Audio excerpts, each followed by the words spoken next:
There's a serious pay benefit that our firefighters in Raleigh, North Carolina are looking for. I want to talk a little bit about that. Hello, my name's Whitney Hill, Whitney for Raleigh. And our firefighters in Raleigh do a really terrific job. They are maybe slightly understaffed, having to work pretty hard. Tough shifts. It's a really tough job. Most of them, when they hit about 56, I believe, retire. That's probably, I think, the mandatory retirement age, unless maybe they're up in the leadership ranks. So one of the things that they are asking for right now that I think is pretty important and to them is something called gap pay. So when the typical firefighter in Raleigh retires, who works out the full term, they retire at 56 years old.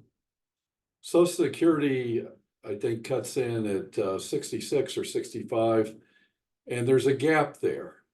And at that time, all of us typically, lots of us have families. That's a big time when kids are in college and different transitions are taking place with families.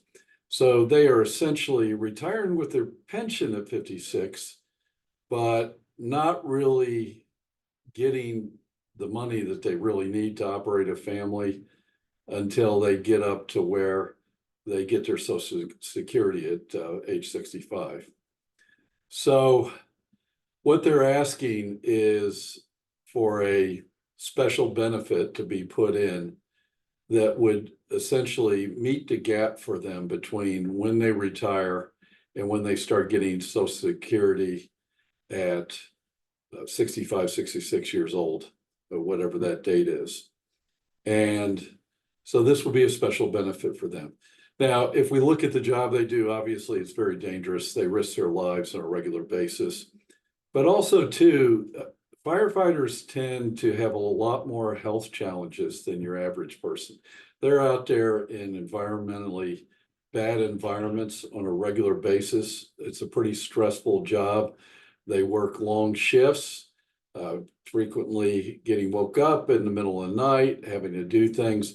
I don't think maybe a lot of people realize that at not just burning houses and fire situations, they also respond to health situations where someone's having that typically the EMTs go to, because we don't have as many EMTs as fire trucks out there and locations. So a lot of times they're taking a fire truck out at an EMT situation to get a first responder out there quickly, so that they can potentially save someone's life while an EMT who might be further out or is on another case is not quite getting there as fast.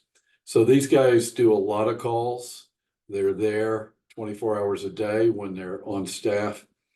And it's a stressful job that does cause a lot of health problems down the road that not necessarily your regular person has. So I'm in favor of seeing them give this gap pay benefit. It's something that they are asking for, and I'm behind that 100%. I'd like to hear what you think. If you'll put your comments about that in, I'm interested to hear what you think about that. Also, too, if you like this video, please hit the subscribe button. And also, too, if you can just tell a friend about this video, tell 2 people, tell 3 people, and it'll help us to spread the word on this. I'm trying to keep the Raleigh citizens informed on what's going on with the city of Raleigh, mostly with government. My name's Whitney Hill, Whitney for Raleigh.